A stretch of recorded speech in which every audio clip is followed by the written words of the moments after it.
is Taylor Hatch, and I am a part of the leadership program here at Ridgevue High School. And this year I'm focusing on learning to lead. So this year our leadership dynamic is most certainly different than it has been in the past. Even last year was different compared to the years before for our school. So this year we decided to learn to lead in a different way than we ever had before.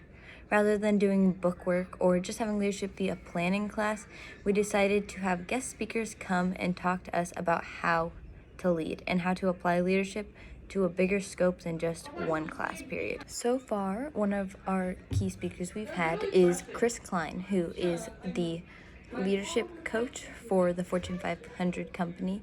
Some of the most important things we've learned from Klein are that there's 4 pillars to leadership, and there's reasons why people aren't responding.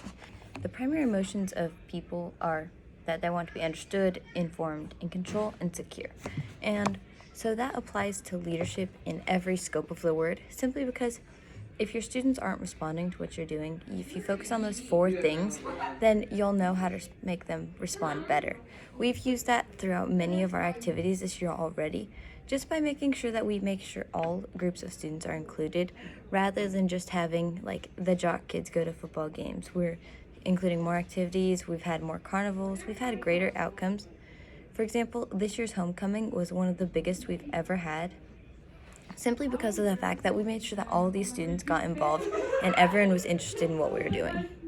We're not as focused on planning events, because last year our class was just a planning class. We planned homecoming, we planned prom, we planned all these different events, but we didn't really lead the student body. And so instead of doing book work that teaches us how to lead, we are able to change our class dynamic just by getting closer and by learning through examples how to lead, rather than just reading a textbook where it tells us to be a leader you have to show these qualities. We are able to get into groups and discuss this and overall find our leadership purpose as a class. Learning to plan events is a big part of leadership, especially at our school. We have to plan homecoming, we have to plan carnivals and prom, we have to plan all the events that occur. However, it's really important that we change the leadership perspective, and we see that we can't just constantly be planning events. We have to be able to take in what the students want to see happen at our school and make it happen, because leadership is not just about us, it's about other people.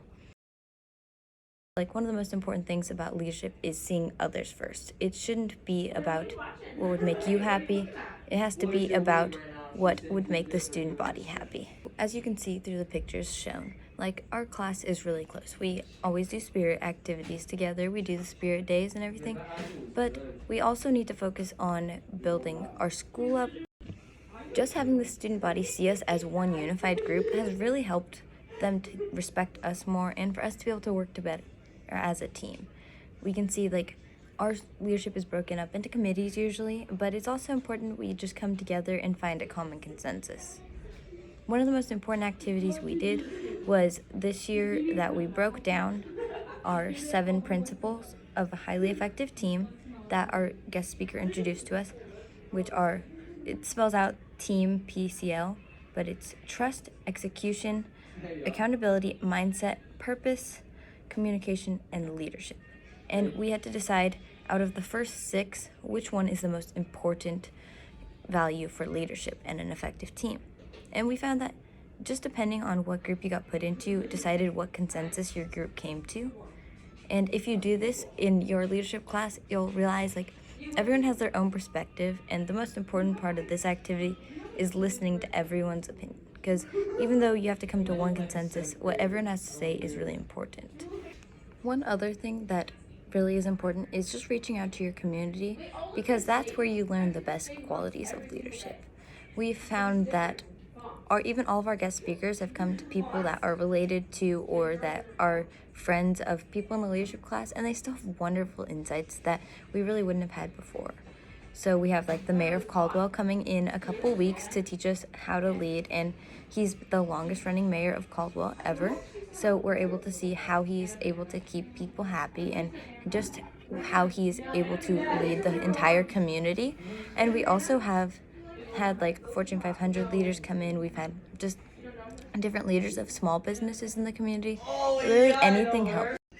Overall, my leadership class has learned that we don't learn to lead through textbooks or different workbooks that we'd be doing, and instead just seeing people lead and seeing how they are able to use these methods has really helped us build our leadership capabilities this year.